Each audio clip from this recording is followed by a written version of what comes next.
Okay, तो ये question देख लेते हैं। ए की वैल्यू अगर बी के बराबर नहीं है और दो इक्वेशन सिस्टम है, a x plus b y plus b z equals zero, b x plus a y plus b Z equal zero और b x plus b y plus a x equal zero have a non trivial solution. Non trivial solution का मतलब क्या होता है कि ये homogeneous equation system है, और नॉन ट्रिवियल सोल्यूशन का मतलब होता है कि इसका जो सोल्यूशन है इस नॉन होमोजेनियस इक्वेशन सिस्टम का 0,0,0 ये तो इसका सोल्यूशन रहेगा ही।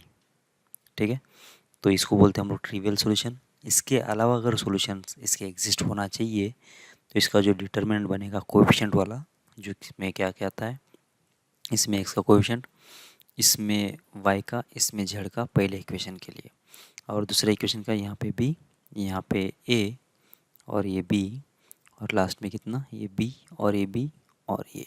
ठीक है, तो ये जीरो होना ज़रूरी है।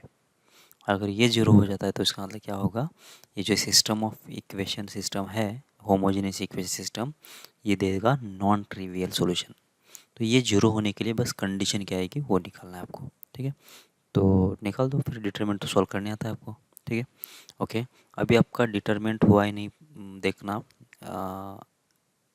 तो ये डिटरमिनेंट अगर हो चुका है तो उसमें शायद आपको ये इस वाली टाइप का डिटरमिनेंट आया होगा, ये बी सी, फिर बी को इधर लेके आए, सी को इधर लेके आए और ए को आगे शिफ्ट कर दिया, फिर सी को यहाँ पे लेके आए, ए को इधर लेके आए और बी को आगे शिफ्ट कर दिया। ठीक है, क्या ये उसी टाइप का डिटरमिनेंट, क्या देख लो, ये उसी टाइप का डिटरमिनेंट है क्या। तो ये बी बी है, बी इधर आया, बी यहाँ पे नहीं आया। ठीक है, लेकिन कोई ज़रूरत नहीं है। अब देखो ये जो इक्वेशन है इसको मैंने पहला इक्वेशन बोल दिया, इसको दूसरा इक्वेशन बोल दिया था और इसको तीसरा इक्वेशन बोल दिया था, इसलिए ऐसा मैट्रिक्स डिटरमिनेंट बना। लेकिन अगर मैं इसको पहला और इसको अगर मैं दूसरा बोल देता और इसको अगर तीसरा बोल देता तो क्या होता। देखो मैं चेंजेस यहाँ पे कर लेता हूँ। तो ये तो पहले इक्वेशन तो ऐसे वैसे आ गए, दूसरे में क्या आएगा, देखो बी बी ए, मतलब ये बी होगा और यहाँ पे ये आएगा। ठीक है, किसी को भी पहला दूसरा तीसरा बोल सकते हैं ना, क्या दिक्कत है। इक्वेशन इसको पहला बोलो, इसको दूसरा बोलो, इसको तीसरा बोलो, क्या दिक्कत है। तो किसी को भी बोलो, कोई फ़र्क नहीं पड़ेगा। ठीक है ना, फिर बाद में क्या होगा कि तीसरा equation B A B B, तो ये होगा ए और ये होगा बी। ठीक है, ये समझ में आ रहा है क्या आपको। तो मैं क्या कर लेता हूँ, ये हटा देता हूँ पहले। ठीक है, तो बेकार का कन्फ्यूजन नहीं होगा। तो ये बी और ये भी कितना होगा, बी होगा और ये होगा ए, फिर यहाँ पे कितना आएगा, ये आएगा ए और ये आएगा बी। क्यों, क्योंकि बी ए बी ऐसा लिखा हुआ है। अब देख लो ये जो डेल्टा है इसके बराबर है क्या, ये बी बी, मतलब ए बी सी की तरह, मतलब इस सी के बदले भी रखा हुआ है। फिर ये बी यहाँ पे आया, ये बी यहाँ पे आया और ये आगे चला गया। फिर क्या हुआ, ये बी यहाँ पे, फिर ये यहाँ पे, और ये जो बी था वो आगे निकल गया। ठीक है, मतलब इस डिटरमिनेंट की तरह ही ये लिखा हुआ है। और जब इसको सॉल्व करोगे आप, इसको जब सॉल्व करोगे तो ये कैसे आएगा, देखो। तो ये आएगा, मैं डायरेक्ट फार्मूला बोल रहा हूँ कि ये ऐसे टाइप के डिटरमिनेंट बहुत बार आएंगे आपको, तो डायरेक्ट मैं यही बोल देता हूँ। तो डायरेक्ट आप इसका शॉर्टकट यूज़ कर लो। तो ये टाइम्स कितना होगा, ये बी सी होगा माइनस ए स्क्वायर। मैं ये बना रहा हूँ लेकिन आपको बनाने की ज़रूरत नहीं है, डायरेक्ट हम लोग नीचे के 2-3 रूल्स याद रखेंगे तो काम हो जाएगा, मतलब 2-3 फार्मूले याद रखेंगे। तो इधर से आ जाएगा बी स्क्वायर माइनस कितना हो जाएगा, ए सी। ठीक है ना, ओके, प्लस हो जाएगा सी टाइम्स ए बी माइनस हो जाएगा सी स्क्वायर। तो देख लो कितना आ रहा है, ये बन जाएगा ए बी सी माइनस हो जाएगा ए क्यूब माइनस हो जाएगा बी क्यूब और प्लस हो जाएगा ए बी सी, और यहाँ पे भी आएगा ए बी सी माइनस हो जाएगा सी क्यूब। ठीक है, तो इसमें से अगर मैंने माइनस बाहर निकाल दिया तो क्या क्या बच गया, a cube plus b cube plus c cube minus होगा 3 टाइम्स ए बी सी, ये बन गया। ठीक है, ओके, अब यहाँ से एक तो ये बनेगा। अब आपको ये पता है क्या, देख लो, देखो कहाँ पे बनाए, थोड़ा सा नीचे जाता है।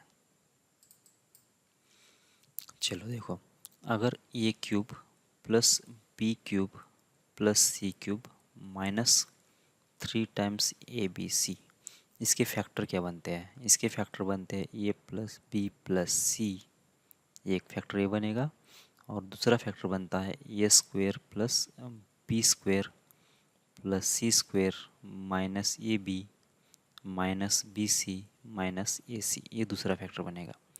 इसको मल्टीप्लाई करके देख लो, ये ही बनेगा, ठीक है ना। तो इसके जो फैक्टर है वो ऐसे बनते हैं। ये हो गया पहला, मतलब आप इसके बदले डायरेक्ट ऐसा लिख सकते हो, तो ऐसा लिख दो, फिर इसको माइनस, इसके बदले कितना लिखूँगा मैं, ये प्लस बी प्लस सी, ये प्लस बी प्लस सी और इंटू ये क्या होगा ए स्क्वेयर, ये होगा B square c square minus होगा ए बी माइनस होगा बी सी माइनस हो जाएगा ए सी। ऐसा लिख सकते हैं हम लोग। मतलब इस डिटर्मिनेंट के बदले एक तो आप direct minus times a cube plus b cube plus c cube minus 3 times of a b c लिखो, या फिर a plus b plus c into a square plus b square plus c square minus a b minus b c minus a c, ऐसा लिखो, ठीक है।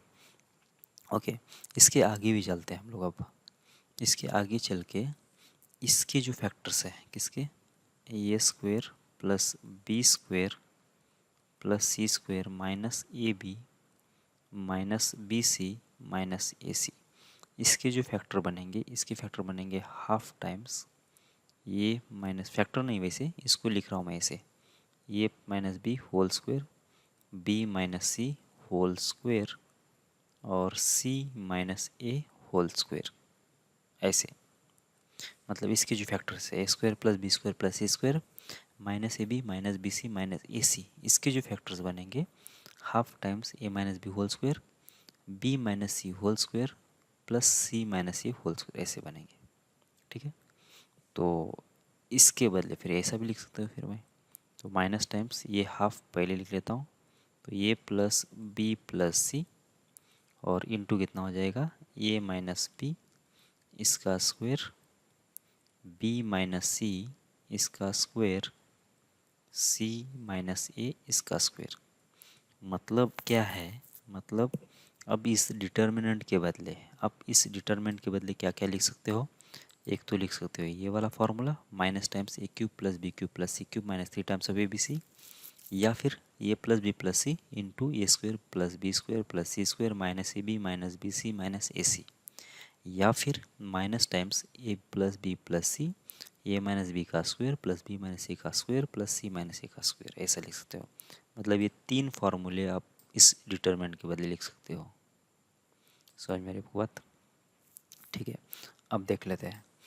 Okay, अब इसका value अगर जीरो होगा तो, इस डिटरमिनेंट का वैल्यू जो है जीरो होता तो क्या होता, एक तो ये जीरो होना चाहिए, ये भी, या फिर ये जीरो होना चाहिए, या फिर ये जीरो होना चाहिए, सही है ना। अगर ये डिटरमिनेंट का वैल्यू जीरो मतलब ये जीरो, ठीक है। अब यहाँ से आप एक एक को जीरो कर दो। जब इसको जीरो कर दिया तुमने, इसको अगर जीरो कर दिया तो इसका मतलब क्या हो गया कि इसका मतलब ये हुआ कि a cube plus b cube plus c cube की वैल्यू जो आएगी कितना आ जाएगी 3 times a b c a आएगी। A cube plus b cube plus c cube की वैल्यू कितना आ जाएगी 3 टाइम्स ए बी सी आएगी, ठीक है। इस डिटरमिनेंट का वैल्यू जीरो का मतलब क्या होता है कि a cube plus b cube plus c cube का वैल्यू अगर 3 टाइम्स ए बी सी होता है तो जाके ये डिटरमिनेंट हमेशा जीरो होगा। मतलब अगर ऐसा कहीं पे भी अगर दिखाई देगा ना तो आप इस डिटरमिनेंट को जीरो कर दो, बस हो गया। इसके बदले मतलब ऐसा लिखे तो भी चलेगा, मतलब इस डिटरमिनेंट को जीरो, या फिर a cube plus b cube plus c cube equals 3 a b c, दोनों सेम ही है, ठीक है। दूसरी बात, इसको भी जीरो कर लिया तो इसका मतलब क्या आएगा, इधर से क्या आएगा कि ए प्लस बी प्लस सी इसकी वैल्यू तो जीरो आ सकती है, या फिर ये जो दूसरा फैक्टर है उसकी वैल्यू जीरो आ सकती है, a square plus b square plus c square minus a b minus b c minus a c की वैल्यू जीरो आ सकती है। समझ में आ रही बात। और लास्ट में क्या, एक तो ये जीरो या फिर ये जीरो। अब यहाँ से थोड़ा सा है ना समझने वाली बात है, जब इसको जीरो कर दिया तो ये तो जीरो हो गया, ठीक है। तो इसको जीरो करने का मतलब क्या हुआ, इसको जीरो करने का मतलब क्या है कि ये तो इसके बराबर ही है ना। तो जब ये इसको अगर जीरो कर लेता हूँ तो इसका स्क्वायर इस नंबर का स्क्वायर इस नंबर का स्क्वायर इस नंबर का स्क्वायर इस नंबर का स्क्वायर जीरो है। ये नंबर का स्क्वायर ये नंबर का स्क्वायर और ये नंबर का स्क्वायर अगर जीरो है, और स्क्वायर तो कभी भी नेगेटिव तो होता नहीं है, स्क्वायर हमेशा पॉजिटिव होता है, तो ये पॉजिटिव नंबर, ये पॉजिटिव नंबर, ये पॉजिटिव नंबर का आंसर अगर जीरो आ रहा है तो जीरो आंसर तो तभी आ सकता है जब दो नंबर एग्जैक्ट अपोजिट साइन के होंगे, तो मैग्नीट्यूड सेम लेकिन अपोजिट साइन का होगा तो। लेकिन यहाँ पे तो किसी का भी साइन अपोजिट नहीं है, सारे कैसे प्लस में है, तो इसका मतलब ये होना चाहिए कि ये नंबर ही जीरो होना चाहिए, तब जाके इसका जो आंसर आएगा जीरो आएगा। मतलब ए माइनस बी जीरो होना चाहिए, बी माइनस सी जीरो होना चाहिए और सी माइनस सी जीरो होना चाहिए, तभी जाके तीनों का एडिशन कितना आएगा, जीरो आएगा। तो इसका मतलब ये होगा कि एक तो ये प्लस बी प्लस सी इसका वैल्यू जीरो, या फिर ये की वैल्यू बी के बराबर, क्योंकि ये माइनस बी जीरो मतलब ये इक्वल्स टू बी होना चाहिए, या फिर बी की वैल्यू सी के बराबर क्योंकि बी माइनस सी इक्वल्स जीरो होगा, या फिर सी की वैल्यू ए के बराबर मतलब कितना, ये इक्वल्स सी होना चाहिए। मतलब क्या कि कंडीशन आपको मिल गई, कंडीशन क्या मिल गई, अगर ये डिटर्मिनेंट जीरो है, ये डिटर्मिनेंट अगर जीरो है तो इसका मतलब एक तो ए की वैल्यू बी की वैल्यू सी के मतलब तीनों वैल्यू सेम होना चाहिए, या फिर तीनों का एडिशन जीरो होना चाहिए। बस ये वाला, तीनों के एडिशन एक तो जीरो या फिर तीनों की वैल्यू सेम। ठीक है, तो बस यहाँ पे अब आप देख लो, एक तो तीनों सेम होना चाहिए, तीनों सेम कब होंगे, मतलब ए की वैल्यू बी के बराबर और बी की वैल्यू बी के बराबर, एक तो ये होना चाहिए फिर। ठीक है, जबकि ये तो पॉसिबल नहीं है क्योंकि उसने तो बोला कि बी और ये सेम नहीं है, तो ये तो पॉसिबल नहीं है। तो दूसरा कंडीशन क्या होगा, तीनों के एडिशन जीरो होना चाहिए, तो ये प्लस बी ये जीरो होना चाहिए, तो ये प्लस कितना टू बी ये जीरो होना चाहिए फिर। ठीक है, देख लो ये plus two B equal zero, तो ये हो गया बी। ठीक है, तो अगर आपको ये आपके दिमाग में होता ना ये चीज़, ये अगर दिमाग में होता तो प्रॉब्लम तो बस यहीं पे ख़त्म हो गया, ये एक ही स्टेप में ख़त्म हो गया। और ये कुछ मतलब, और ये जो है, ये जो कंसेप्ट है, ये वाला डिटरमिनेंट इतनी बार आएगा ये तो आपको रट ही जाएगा वैसे। ठीक है, तो फाइनली एक बार लिख लेता हूँ मैं, क्या था यहाँ पे, ये और बी और सी, बी सी ए, और यहाँ पे सी ए बी, इसके जो फैक्टर बनेंगे माइनस टाइम्स हो जाएगा कितना, a cube plus b cube plus c cube minus three times a b c. ठीक है, या फिर माइनस टाइम्स कितना होगा, a plus b plus c, और इधर से कितना आ जाएगा, a square plus b square plus c square minus a b minus b c minus a c, या फिर लास्ट में हाफ टाइम्स कितना आ जाएगा, a plus b plus c into कितना आना चाहिए, ए माइनस बी का स्क्वेयर बी माइनस सी का स्क्वेयर और सी माइनस ए का स्क्वेयर। ठीक है, ये तीन फैक्टर्स बनेंगे। ठीक है, कौन सा भी एक याद रख लो तो चलेगा। ठीक है, ये मल्टीपल चॉइस में भी आ सकता है, कभी कभी मल्टीपल चॉइस में भी आता है कि मतलब इसका आंसर अगर जीरो है तो ऑप्शन ए में ये रहेगा, इसका आंसर जीरो आएगा, फिर इसका आंसर जीरो आएगा, फिर इसका आंसर जीरो आएगा, ऐसे। तो एक से ज़्यादा भी करेक्ट के लिए भी ये आ सकता है, और आ भी चुका है वैसे ना। अच्छा, अब किसकी बात कर रहे हैं हम लोग, जब इसकी वैल्यू अगर जीरो होती है, मतलब इस डिटर्मिनेंट की वैल्यू जीरो होती है, तो इसका मतलब क्या होगा कि एक तो इसका वैल्यू जीरो हो सकता है, या फिर इसका वैल्यू जीरो हो सकता है, या फिर इसका वैल्यू जीरो हो सकता है। अगर पहले वाले का जीरो हो गया आंसर, इसका मतलब कितना हो गया कि a cube plus b cube plus c cube, इसका वैल्यू कितना आ जाएगा, ये आ जाएगा three times of a b c. ये होगा पहली कंडीशन। अगर इस डिटर्मिनेंट का वैल्यू जीरो है तो इसका मतलब कितना होगा, a cube plus b cube plus c cube का वैल्यू कितना आएगा, three times of a b c आएगा। ठीक है, इससे पहले वाले से। दूसरे वाले से क्या आएगा, a plus b plus c, इसका वैल्यू जीरो आएगा, या फिर कितना आएगा, a square b square c square minus a b minus b c minus a c का वैल्यू जीरो आएगा। एक तो ये जीरो या फिर ये जीरो, कहाँ से, सेकेंड वाली कंडीशन से। और तीसरी वाली कंडीशन से कितना आएगा, a plus b plus c की वैल्यू जीरो, या फिर ये equals to b equals to c, ऐसा होगा। तो इस डिटरमिनेंट का वैल्यू जीरो का मतलब एक तो ये कंडीशन, या फिर ये कंडीशन, या फिर ये कंडीशन, ये तीनों कंडीशन सेटिस्फाइड हो सकते हैं। जो भी अपने को चाहिए प्रॉब्लम के हिसाब से हम लोग यूज़ करेंगे। ठीक है, ये बहुत ही काम की चीज़ है, तो मैं तो इसको तो अच्छे से याद रख लेना। ठीक है ना, ओके, आगे बढ़ो। If the system of equation x minus K Y minus Z K X minus Y minus Z, चलो ये भी इसके भी नॉन ट्रिवियल सॉल्यूशंस है। तो के की पॉसिबल वैल्यूज निकालना है, तो बस डेल्टा की वैल्यू जरूर करना पड़ेगा अपने को। आपको तो कंसेप्ट तो पता चल गया होगा, क्योंकि कोएफिशिएंट डिटरमिनेंट अगर जीरो होगा तो इसका मतलब क्या आएगा कि डेल्टा जीरो होगा, तो delta is delta by delta Z तो ऑलरेडी जीरो है, तो इसका मतलब कितना आना चाहिए, इसके नॉन इनफाइनाइट सॉल्यूशंस आ जाएंगे। तो ये हो गया 1 1 -1 और इसको जीरो कर देना है। अब ये पहले वाला रूल नहीं लगेगा, क्योंकि माइनस किया था यहाँ पे, तो यहाँ पे क्या आ गया, और यहाँ पे -1 तो -1 आ गया, लेकिन ये निगेटिव से अलग है, तो वो रूल नहीं लगाएंगे, तो सीधा सीधा मल्टीप्लाई कर लेते हैं। तो 1 टाइम्स मतलब इसके साथ ये आ जाएगा 1 और ये आ जाएगा +1, फिर आएगा प्लस के टाइम्स कितना होगा ये माइनस के शायद, और इधर से आएगा +1, कैसे ये माइनस के +1 सही है, और ये -1 टाइम्स कितना के +1 और इसका वैल्यू हो जाएगा 0। ये तो हो गया 2, और ये होगा के माइनस के स्क्वेयर माइनस के -1, तो ये के और के कैंसिल, के स्क्वेयर की वैल्यू 1, के की वैल्यू कितना आ जाएगी +और -1, तो दो सॉल्यूशंस आ जाएंगे +और -1, डी ऑप्शन आएगा। ठीक है, बस ऐसे ही करते जाना है अभी आपको। तो यहाँ पे भी एक सॉल्यूशन है, यहाँ पे एक प्रॉब्लम है, ये भी नॉन ट्रिवियल सॉल्यूशन है, तो आपका भी इसका भी डिटरमिनेंट 0 कर दो। ठीक है, ये एक मैं कर देता हूँ एक और।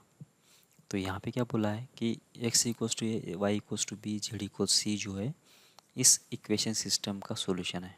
ठीक है ना, और ये कैसा है, ये है homogeneous equation system such that A comma B comma C lies on this line this plane होगा ना, ये लाइन नहीं, 3 वेरिएबल के अंदर मतलब प्लेन होगा। तो ए कॉमा बी कॉमा सी अगर इस प्लेन के ऊपर है तो अपने को 2a + b + c की वैल्यू निकालना है, मतलब 2a + b + c की वैल्यू निकालना है। ठीक है, अब ये जो a कॉमा बी कॉमा सी, इसमें तो बोला नहीं कि उसने ट्रिवियल है या नॉन ट्रिवियल है, ऐसा तो बोला नहीं है।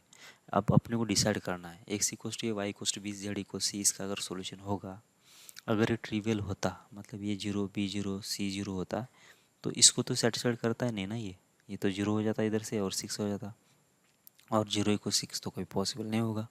इसका मतलब ए कोमा बी कोमा सी जो होगा वो 0,0,0 नहीं है, मतलब 0,0,0 के अलावा कोई सॉल्यूशन है।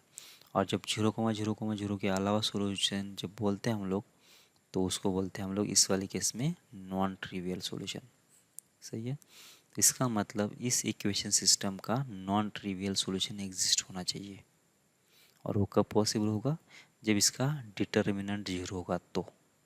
तो यहाँ पे देख लो कोई कांस्टेंट तो है नहीं, मतलब सारे जो है इक्वेशन से साफ साफ दिखाई दे रहा है। तो फिर भी एक चेक करना तो चेक कर लो, वैसे तो इसका सॉल्यूशन तो आ ही जाएगा वैसे, मतलब इसका डिटरमिनेंट तो 0 आएगा, तभी तो ऐसा बोला है इसने। तो 187, ठीक है, और ये 9 2 और 3, और ये 1 ये 1 ये 1, वैसे ही चेक करने की ज़रूरत नहीं है, ये तो 0 होगा ही, क्योंकि उसने बोला ही है ना।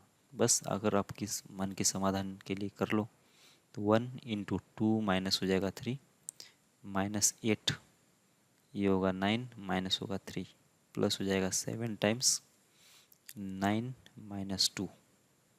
अगर यहाँ पे अगर नन ऑफ दिस भी अगर ऑप्शन में होता ना, तो भी हम लोग चेक कर लेते, शायद ये सिस्टम नन इनकन्सिस्टेंट हो जाती है, मतलब इसका यूनिक सॉल्यूशन आ जाता है और ए कॉमा बी कॉमा सी एग्जिस्ट नहीं करता, वो भी एक पॉसिबिलिटी थी। लेकिन यहाँ पे ऑप्शन में अगर सारे के सारे अगर दे दिए है नंबर्स, तो इसका मतलब ये हमेशा होना ही चाहिए, ये इसका डिटरमिनेंट 0 बनना ही चाहिए। ठीक है ना, देख लो 0 बन रहा है क्या ये, तो यहाँ पे आएगा -1, ये आएगा -8, और ये होगा कितना 6, और यहाँ पे आएगा 7 टाइम्स, ये होगा शायद 7। सही है, तो ये होगा 49, और ये होगा 8 संग 48 -1, तो ये होगा -49 + 49, ये तो 0 हो गया ना। इसका मतलब ये जो सिस्टम है वो है कैसी, इसका नॉन ट्रिवियल सॉल्यूशन एग्जिस्ट है। अब ये सॉल्यूशन कैसे निकालेंगे, क्योंकि सॉल्यूशन तो इनफाइनाइट है, सॉल्यूशंस तो बहुत सारे हैं, अब ये सॉल्यूशंस निकालेंगे कैसे।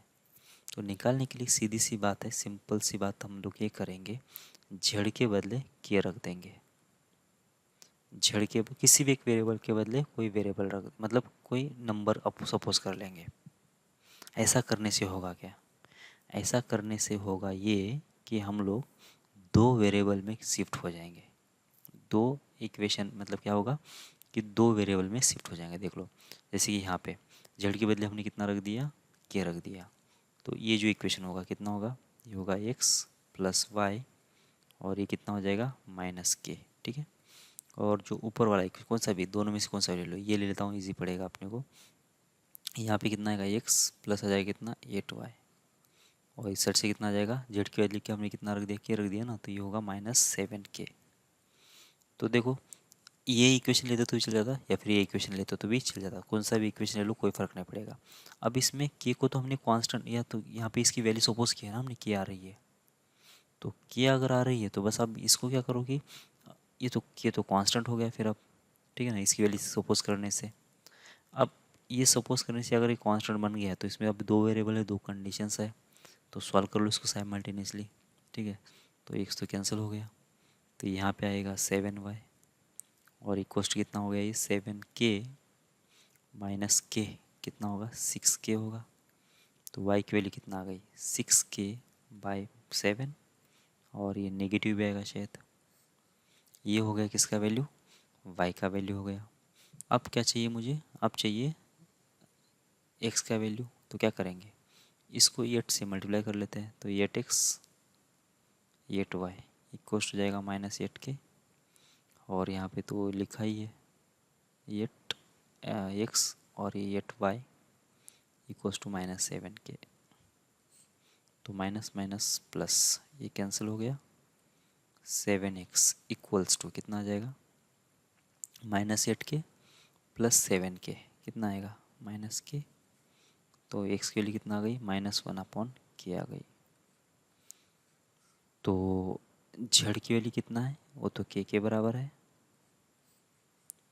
और y की वैल्यू कितना है -6k प्लस डिवाइड बाई 7 के बराबर है, और x की वैल्यू कितना है -1/k के बराबर है। अब ये जो है ये इसके सॉल्यूशंस है, बराबर, इसके सॉल्यूशंस है, और x जो है वो तो ये के बराबर है, b जो है y के बराबर है, c जो है z के बराबर है। मतलब क्या है, अपने को ये की वैल्यू मिल गई कितना x के बराबर, मतलब कितना -1/k। b की वैल्यू मिल गई कितना -6k/7, और c की वैल्यू मिल गई कितना k। अब जो ए बी सी है, ये जो ए बी सी है वो कहाँ पे है, देखो इस प्लेन के ऊपर, मतलब x + 2y + z = 6, x + 2y + z और = 6 इस प्लेन के ऊपर है। ठीक है ना, तो बस ये कि मतलब ये अगर इस ए बी सी इस प्लेन के ऊपर अगर है तो इसको सेटिस्फाइड करना चाहिए। मतलब ये यहाँ पे 2b और यहाँ पे c, इसकी वैल्यू कितना आना चाहिए 6 आ जाना चाहिए। तो ए की वैल्यू मालूम है क्या, कितना है -1/k प्लस 2 टाइम्स, बी की वैल्यू मालूम है क्या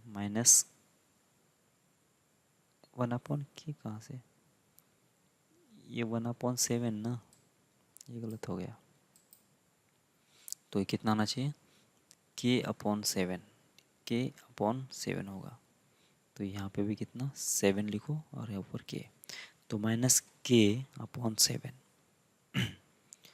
तो ये होगा 7 और यहाँ पे आएगा k, ये कितना आना चाहिए 6k डिवाइड बाई होगा 7 प्लस सी कितना है, वो तो के बराबर है, ये होगा 6।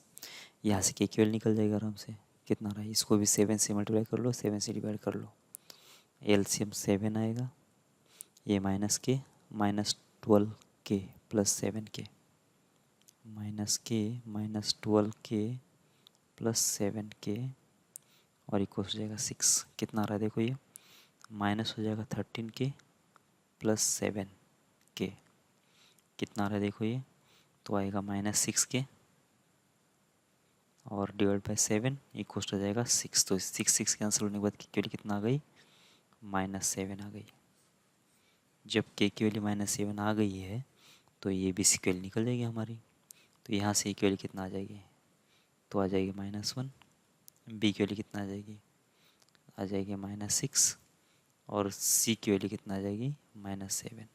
ठीक है, तो 1 -6 -7, तो रोक दो यहाँ पे, 2 से मल्टीप्लाई करना है इसको। कुछ गड़बड़ तो लग रहा है वैसे। अच्छा, -7 आया ना, की वैल्यू कितना है, -7 आया, तो ये तो नेगेटिव में आएगा, ये पॉजिटिव में आ जाएंगे दोनों। ठीक है, क्योंकि ये नेगेटिव पॉजिटिव, ये नेगेटिव पॉजिटिव, ऐसा होगा। तो +1 +6 -7, तो कितना आएगा देख लो, 2a + b + c, 2a + b + c, 2a मतलब कितना 2, + b मतलब कितना 6, माइनस होगा 7, तो 8 - 7, तो कितना आंसर आ जाएगा 1। तो 1 है क्या देख लो आंसर में, बस ये 1 है, तो ये आंसर हो जाना चाहिए इसका। ठीक है, तो कभी कभी क्या बोला जाता है आपको, इसके नॉन ट्रिवियल सॉल्यूशन तो है ऐसा बोला जाता है, और उसके सॉल्यूशंस निकालो बोला जाता है, मतलब XYZ की वैल्यू निकालो। तो हम लोग क्या करेंगे, किसी भी एक वेरिएबल को के मानेंगे, या टी मानो, या फिर कोई भी जो आपको पसंद आ रहा है वेरिएबल मान लो। तो जेड को लैम्बडा मान लेते हैं या फिर के मान लेते हैं। तो जब एक वेरिएबल को कुछ वेरिएबल सपोज कर लिया ना, तो किसी भी दो इक्वेशन में वो वेरिएबल रख दो और उसको साइमल्टेनियसली सॉल्व कर लो। तो ये जो वैल्यूज़ आएंगे XYZ के, वही हमारे क्या होंगे, उसके सॉल्यूशंस होंगे। ये कैसे ट्रिवियल सॉल्यूशंस, मतलब इनफाइनाइट सॉल्यूशंस। कैसे इनफाइनाइट है, अगर मैं के लेकर यहाँ पे 1 रख देता हूँ तो इसके हिसाब से YZ भी चेंज हो जाएगा। अगर यहाँ पे 2 रखता हूँ तो इसके हिसाब से XY भी चेंज हो जाएगा। अगर यहाँ पे 3 रखता हूँ तो उसके हिसाब से ZX चेंज हो जाएगा। मतलब के की वैल्यू कुछ भी ले लो, उसके अकॉर्डिंग बहुत सारे सॉल्यूशंस अपने को मिल जाएंगे। ठीक है, तो ये था अपना सिलेबस लीनियर इक्वेशन सिस्टम का। यहाँ पे एक और क्वेश्चन है, इसको भी आप सॉल्व कर सकते हैं। इसकी वैल्यू ढूंढना है आपने, 1/1 - a 1/1 - b + 1/1 - c की वैल्यू। इसके भी नॉन ट्रिवियल सॉल्यूशंस एग्जिस्ट है तो। ठीक है, तो ये भी आप सॉल्व कर लो, शायद आंसर 1 जैसे आ जाएगा। ठीक है, और एक और क्वेश्चन यहाँ पे शायद है। ओके, ये एडवांस का क्वेश्चन है। जैसे मैंने बोला था कि आपको क्वेश्चन जो होते हैं ये पैसेज में भी आ जाते हैं। ठीक है, मैं ये क्वेश्चन इसलिए सॉल्व कर रहा हूँ क्योंकि यहाँ पे बहुत सारे वेरिएबल इन्वॉल्व है। देखो यहाँ पे भी एक लैम्बडा है, यहाँ पे एक लैम्बडा है, मतलब बीच में भी लैम्बडा आया। ठीक है, तो ऐसे वाले केसेस में सॉल्व कैसे करना है वो मैं बोल देता हूँ। सबसे पहले हम लोग रैंक वाली मेथड से आएंगे, ये तो पक्की है। तो रैंक से जाएंगे तो इजी भी पड़ेगा अपने को। तो ये होगा ऐसे, और यहाँ पे कैसा है, वर्टिकल लाइन। इसमें पहले इक्वेशन में पहले जो रो में आएगा पहला इक्वेशन आएगा। तो क्या करने का, जो पहला इक्वेशन आएगा ना उसमें हमेशा ही क्या करने का कि मिनिमम जहाँ पे वेरिएबल्स होंगे ना वो लेने का। मतलब क्या, कि जिसमें मिनिमम वेरिएबल्स रहे। तो देखो इसमें लैम्बडा है, इसमें कोई भी नहीं है, कोई भी लैम्बडा नहीं है, और इसमें भी लैम्बडा है। ठीक है, तो शायद ये इक्वेशन यहाँ पे सेट हो जाएगा अच्छे से। ठीक है, इसमें कोई दिक्कत नहीं आएगी। ठीक है, लेकिन देख लो, ये अगर मैं इक्वेशन यहाँ पे ले लेता हूँ तो दूसरे के लिए क्या आएगा कि लैम्बडा जो है बीच में आ जाएगा। इसको इसको मतलब क्योंकि आपको क्या करना है कि डायगोनल एलिमेंट के नीचे वाले एलिमेंट को जीरो करना है ना, तो इसलिए ये एलिमेंट वेरिएबल से फ्री होना चाहिए, मतलब लैम्बडा से फ्री होना चाहिए। ये एलिमेंट लैम्बडा से फ्री होना चाहिए, मतलब बीच वाला, तब जाके ऐसा होगा। तो सबसे पहले क्या कर लो, जो पहला जो इक्वेशन होगा ना उसमें मिनिमम क्या आ जाए, वेरिएबल्स आ जाए, वो देख लो।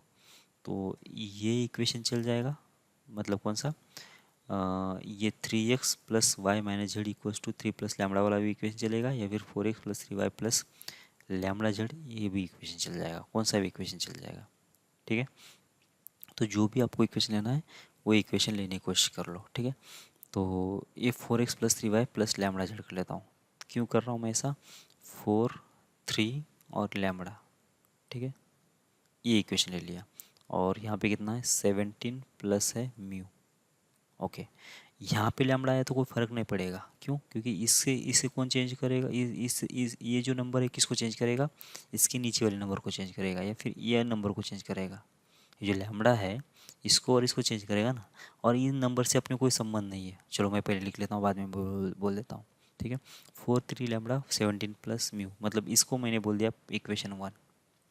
अब दूसरा इक्वेशन कैसा करेंगे, ये वाला चलेगा या फिर ये वाला चलेगा। अच्छा ये इसी को ले लेते हैं, ठीक है, तो इसी को ले लेते हैं। तो कितना हो जाएगा ये 3 और कौन सा है ये 1 और यहाँ पे आएगा -1 और होगा कितना 3 प्लस हो जाएगा लैम्बडा।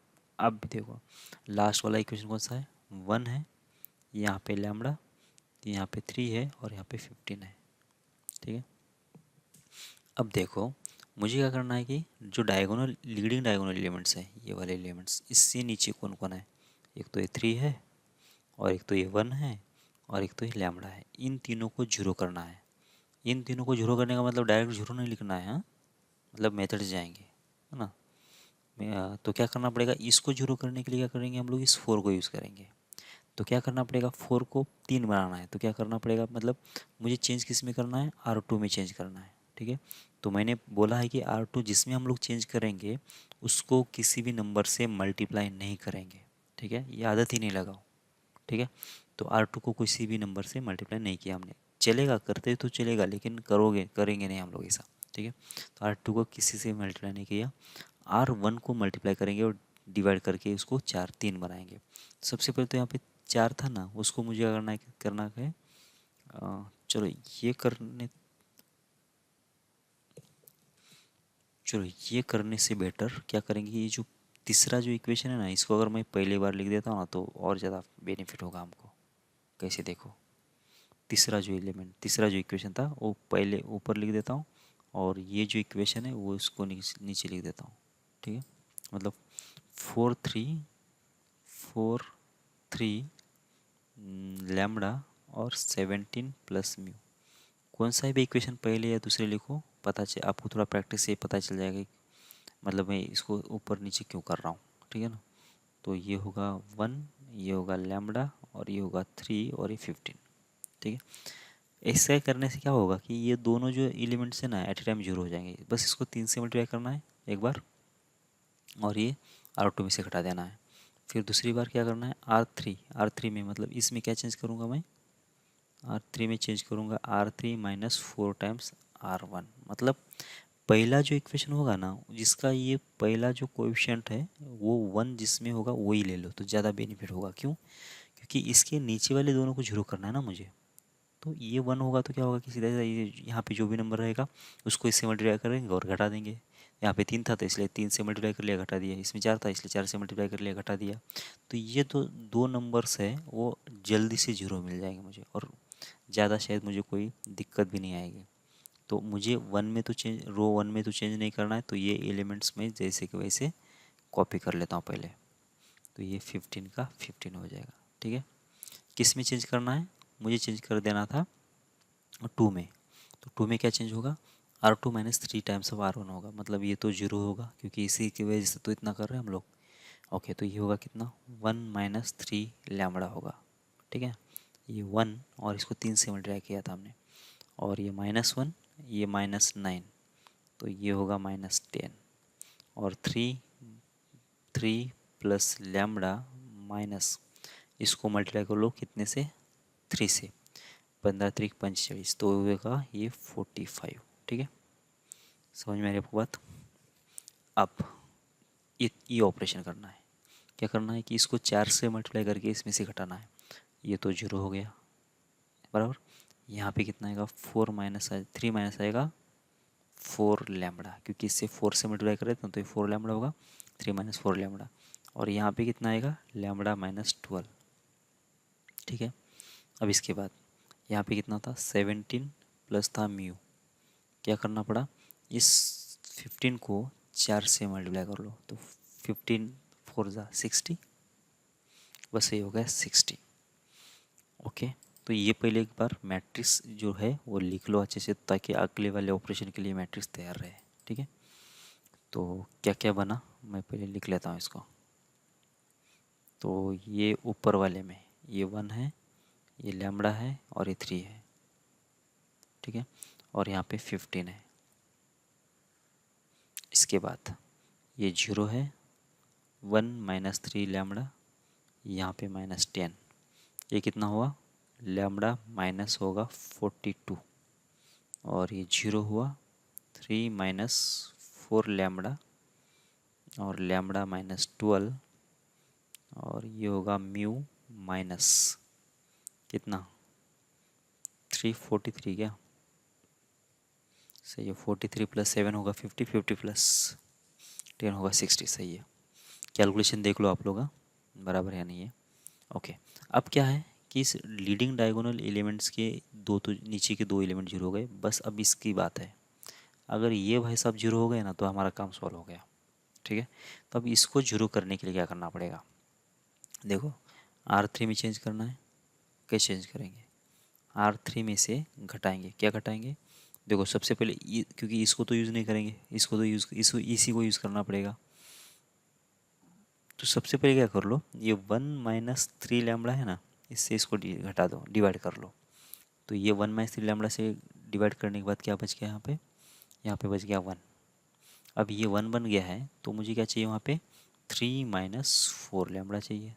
सही है और क्या करना है R2 से मल्टीप्लाई कर दो इसको। तो 3 माइनस 4 लैम्बडा चाहिए और ये इसमें यहाँ पे नहीं चाहिए तो ये जो नहीं चाहिए इसको डिवाइड कर लिया जो चाहिए उसको ऊपर ले लिया। ठीक है तो ये ऑपरेशन करने के बाद क्या चीज़ बनेगी वो लिख लेते हैं अभी हम लोग। ठीक है इक्वल्स टू किस में चेंजेस हो रहा है सिर्फ R3 में हो रहा है तो बाकी सब कुछ को जैसे कि वैसे लिख लेता हूँ मैं। यहाँ पे कितना 15 का 15 ये जैसे कि वैसे। ठीक है ओके इसमें भी कोई चेंज नहीं है 1 माइनस 3 लैम्बडा क्योंकि इस R3 में चेंज हो रहा है इसलिए -10 और लैम्बडा -42। ठीक है ओके अब इसके बाद यहाँ पे भी कुछ चेंज होगा नहीं क्योंकि ये तो जीरो ही रहेगा क्योंकि जीरो को कुछ भी मल्टीप्लाई डिवाइड करो जीरो ही रहेगा। अब यहाँ पे 1 माइनस 3 लैम्बडा को इससे मल्टीप्लाई कर लिया तो कितना आएगा तो जीरो हो गया ये 1 हो गया और 3 माइनस 4 लैम्बडा से मल्टीप्लाई करने के बाद और इसमें से घटाने के बाद ये भी जीरो हो गया। अब बस यहाँ पे क्या होगा लैम्बडा -12। ठीक है ये ऑलरेडी था इस नंबर से इसको मल्टीप्लाई कर लिया तो प्लस होगा क्योंकि ये माइनस 10 टाइम्स कितना आएगा 3 माइनस होगा 4 lambda divided by 1 minus 3 lambda. ठीक है ये बन गया। अब यहाँ पे कितना है म्यू -43 और होगा माइनस कितना ये होगा लैम्बडा -42 लैम्बडा -42 इंटू कितना होगा 3 माइनस 4 लैम्बडा डिवाइडेड बाई कितना 1 माइनस 3 लैम्बडा। मतलब क्या किया इस नंबर को इस नंबर से मल्टीप्लाई करके इसमें सब्ट्रैक्ट कर लिया। ठीक है जो भी होगा देखा जाएगा। ठीक है अब हमारा काम तो हो गया वैसे ऑलमोस्ट हो गया बस ये थोड़ा सा कंडीशन कॉम्प्लेक्स आ चुकी है लेकिन इसको तो जीरो ही करना है ना या नॉन जीरो करना है बस तो इजीली हो जाएगा। अब देखो ये लीडिंग कोएफिशिएंट्स है ये लीडिंग डायगोनल एलिमेंट्स है उसके नीचे ये ट्रायंगल जीरो हो गया मतलब इक्वलन फॉर्म में आ गया। अब चाहिए अपने को क्या देख लो पहले तो चाहिए क्या सिस्टम जो है कंसिस्टेंट है और इनफाइनाइट सॉल्यूशंस है और सिस्टम जो है यूनिक सॉल्यूशन कब देगा। देखो यूनिक सॉल्यूशन देने के लिए रैंक ऑफ ए भी क्या होना चाहिए 3 होना चाहिए। रैंक ऑफ ए भी कितना होना चाहिए 3 और 3 होना चाहिए ना। रैंक ऑफ ए और रैंक ऑफ ए भी कितना होना चाहिए दोनों भी 3 होना चाहिए और ये तभी पॉसिबल है जब यहाँ का ये एलिमेंट कितना होना चाहिए नॉन जीरो होगा तब जाके क्या होगा ये जीरो होता है नहीं होता है कोई फ़र्क नहीं पड़ेगा यूनिक सॉल्यूशन के लिए क्योंकि रैंक ऑफ ए भी कितना होना चाहिए 3 अगर होना चाहिए। अगर ये नॉन जीरो एलिमेंट बन जाता है तब जाके क्या होगा कि ये इसमें एक नॉन जीरो एलिमेंट इसमें एक नॉन जीरो एलिमेंट इसमें एक नॉन जीरो एलिमेंट और यही एलिमेंट ए बी में भी काउंट होंगे तो इसका मतलब काम हो जाएगा। तो आपको सॉल्व करना किसको है आपको सॉल्व करना ये लैम्बडा -12 प्लस 10 टाइम्स कितना है 3 minus 4 lambda divide by 1 minus 3 lambda equals to होना चाहिए जीरो मतलब ये नॉट इक्वल्स टू जीरो होना चाहिए वैसे। ठीक है तो हम लोग क्या करेंगे लैम्बडा की वैल्यू निकालेंगे और उसको नॉन जीरो कर देंगे मतलब इक्वल्स टू जीरो कर देंगे पहले मतलब क्वाड्रेटिक इक्वेशन जो भी बनेगा वो सॉल्व करेंगे बाद में उसको नॉन जीरो कर देंगे जो भी लैम्बडा की वैल्यू आएगी। तो क्रॉस मल्टीप्लाई कर लो इधर से इधर मल्टीप्लाई कर लिया तो lambda minus 12 into 1 minus 3 lambda plus हो जाए कितना 30 और ये होगा माइनस 40 लैम्बडा और इसकी वैल्यू कितना होना चाहिए नॉन जीरो होना चाहिए। तो कर लो सॉल्व कितना आ रहा है लैम्बडा माइनस होगा 3 लैम्बडा स्क्वायर सही है ना माइनस हो जाएगा 12 और होगा प्लस 12 36 लैम्बडा और ये 30 का 30 माइनस 40 लैम्बडा और इसका वैल्यू कितना नहीं होना चाहिए जीरो नहीं होना चाहिए। ठीक है बस अब इसको सॉल्व कर लो क्वाड्रेटिक बन रहा है। देखो यहाँ पे 3 लैम्बडा स्क्वायर है तो इसको पहले लिख दिया मैंने 3 लैम्बडा स्क्वायर कितना ये 36 लैम्बडा है और ये माइनस 40 लैम्बडा है कितना बन गया माइनस 4 लैम्बडा और यहाँ पे एक लैम्बडा है तो हो जाएगा ये सिर्फ माइनस लैम्बडा सही है और यहाँ पे माइनस 12 प्लस कितना है 30 है कितना माइनस प्लस 18 होगा ना प्लस 18 नॉट इक्वल जीरो यहाँ पे कितना यहाँ पे 3 है ना ये लैम्बडा हाँ 3 सही है तो अब माइनस 3 से डिवाइड कर लो तो लैम्बडा स्क्वायर ये लैम्बडा माइनस हो जाएगा 6 सॉरी तो ये इक्वेशन बन गया। अब इसके बाद फैक्टर बना दो फैक्टर कितने बनेंगे ये बनेगा माइनस +3 और -2 क्योंकि +2 +3 -2 कितना होगा प्लस लैम्बडा होगा ना प्लस एक बार होगा ना तो इसका मतलब लैम्बडा की वैल्यू कितना नहीं होना चाहिए -3 नहीं होना चाहिए या फिर 2 नहीं होना चाहिए। अगर लैम्बडा की वैल्यू कितना होती है -3 और 2 होती है तो ये जो होगा एलिमेंट जीरो हो जाएगा कौन सा ये वाला एलिमेंट जीरो हो जाएगा लेकिन ये जीरो नहीं होना चाहिए हमारा। अगर ये जीरो नहीं होना चाहिए तब जब कितना होगा ये -3 और 2 नहीं होता है तो ये नॉन जीरो होगा। ठीक है तो इसका मतलब अगर क्या चाहिए अपने को यूनिक सॉल्यूशन चाहिए तो लैम्बडा की वैल्यू कितना नहीं होना चाहिए -3 क्यों 2 -3 तो नहीं होना चाहिए या फिर 2 तो नहीं होना चाहिए तो -3 तो कहीं पे भी नहीं है और 2 पे भी कहीं पे भी नहीं है। इसका मतलब अगर इसके सॉल्यूशंस चाहिए मुझे ये यूनिक सॉल्यूशन चाहिए तो -3 और 2 के अलावा जो सारे वैल्यू जो वो सारे ले लेगा। इसका मतलब -2 भी चलेगा सही है मतलब ये ऑप्शन चलेगा बी ऑप्शन चलेगा सी ऑप्शन चलेगा और डी भी ऑप्शन चलेगा मतलब ये सारे ऑप्शन चलेंगे ये चलेगा बी चलेगा सी चलेगा और डी भी चलेगा क्योंकि सिर्फ -3 और +2 ये दो ही नहीं होना चाहिए बाकी सारे चलेंगे वैल्यूज़। ठीक है तो ये तो हो गया फिर ये बी सी डी चार ऑप्शन आ जाएंगे इसमें। ठीक है अब 11th में देख लो क्या है कि जब कंसिस्टेंट है विथ इनफाइनाइट सॉल्यूशन।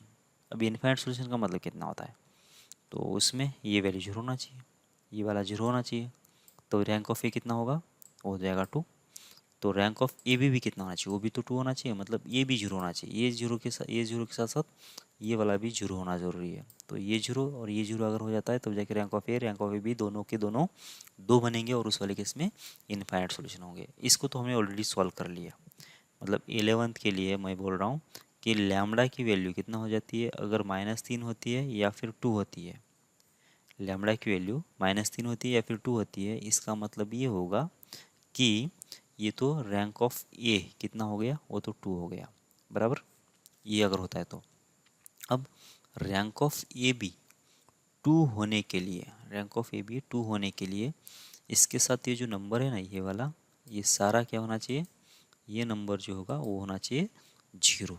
मतलब क्या है इसको अब मैं यहाँ पे पेस्ट कर लूँ तो ये जो नंबर है ये कितना होना चाहिए ये जीरो होना चाहिए बराबर। तो बस इसको सॉल्व करके ये जीरो कब हो रहा है वो देखना पड़ेगा।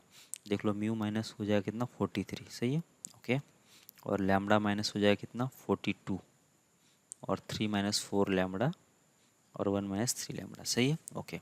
अब अगर एक एक वैल्यू रख देता हूँ मैं लैम्बडा की वैल्यू तो मुझे मालूम है ना लैम्बडा की वैल्यू मैंने पहले 2 रख दिया लैम्बडा की वैल्यू 2 रख दिया तो कितना होगा ये म्यू -43 इसके बाद माइनस लैम्बडा कितना है 2 है तो ये 2 - 40 तो कितना आ जाएगा ये -40 होगा कैसे 2 - 42 मतलब -40 सही है। इसके बाद 3 - लैम्बडा 3 - 4 लैम्बडा कितना आ जाएगा ये 3 माइनस हो जाएगा शायद 8 डिवाइड बाय 1 माइनस हो जाएगा 6 सही है। और इसका वैल्यू जीरो कब आएगा ये कितना है ये -5 है और ये कितना है ये भी -5 है तो कि निकल रही है लो तो कितना बनेगा म्यू -43 प्लस हो जाएगा 40 और ये होना चाहिए जीरो। पता चला कितना आया म्यू आ गया 3 सही है। तो इसका मतलब लैम्बडा के लिए अगर 2 होती है तो म्यू के लिए कितना होना चाहिए, 3 होना चाहिए। ऐसा है कि ऑप्शन देख लो, लैम्बडा के लिए अगर 2 होती है तो म्यू के लिए कितना होना चाहिए, 3 होना चाहिए। लैम्बडा के लिए अगर 2 है तो म्यू के लिए 3 होना चाहिए। तो ये जो बी ऑप्शन है वो बराबर है। ठीक है, ओके। अब लैम्बडा के लिए 2 होती है तो म्यू के लिए कितना हो गई, 3 हो गई, बराबर। अब लैम्बडा के लिए अगर -3 होती है तो वो उधर से भी एक शायद सोल्यूशन आ सकता है। दूसरा सोल्यूशन कहाँ पे, जब लैम्बडा की वैल्यू -3 होगी तो, ठीक है, तो म्यू के लिए कितना आ जाएगी, तो इसमें कितना आएगा, म्यू माइनस होगा 43 माइनस, अब लैम्बडा के लिए कितना रख देना है, -3 रख देना है। तो ये होगा कितना, -3 -42 तो होगा -45। ठीक है, और इधर से ये होगा 3 माइनस कितना होगा, 3 माइनस होगा -4 इंटू -3 तो कितना आएगा +12। तो ये होगा +12 और डिवाइडेड बाय कितना आएगा 1 प्लस हो जाएगा 9 और इसका वैल्यू कितना होना चाहिए, 0 होना चाहिए। सॉल्व कर लो कितना आ रहा है, म्यू माइनस होगा 43 तो ये होगा 45, ये कितना आ रहा है, ये होगा 15 शायद। ठीक है, तो ये तो हो गया 15 और ये होगा 10, तो इसको डिवाइड कर लो कितना होगा, ये 10 अगर है, ये तो 10 है ना, तो 10 2 और ये कितना होगा, ये हो जाएगा शायद 3, सही है ना, सही है, तो 3 और सही है, ओके। अब कितना होगा ये माइनस माइनस प्लस तो होगा ये 45 इंटू होगा कितना 3 डिवाइड बाय होगा 2, सही है। शायद मेरा कुछ गड़बड़ हो गया लग रहा है, आप लोग सही से सॉल्व कर लो तो ये आपका आ जाएगा। ठीक है, तो म्यू इक्वस टू 43 माइनस हो जाएगा कितना, ये हो जाएगा 5 3 15, 1 5 चौक 20 और 1 21 तो 21 डिवाइड बाय होगा 2।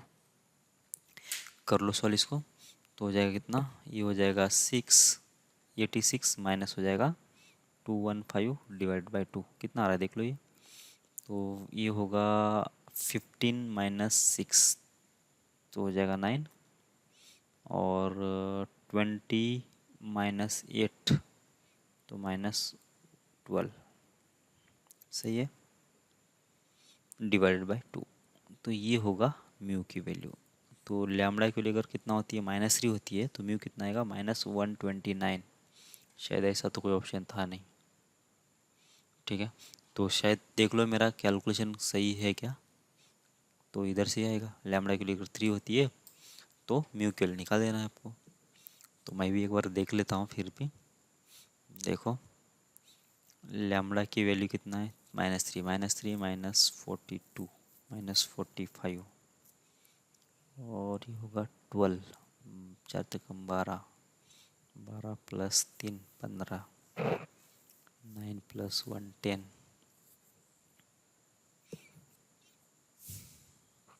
ये माइनस माइनस प्लस, ये प्लस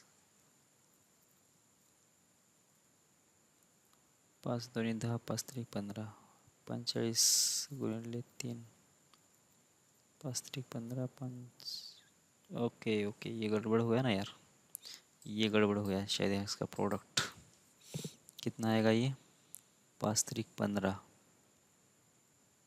ये कुल 4 3 12 1 13 135 डिवाइड बाई कितना होगा 2 होगा।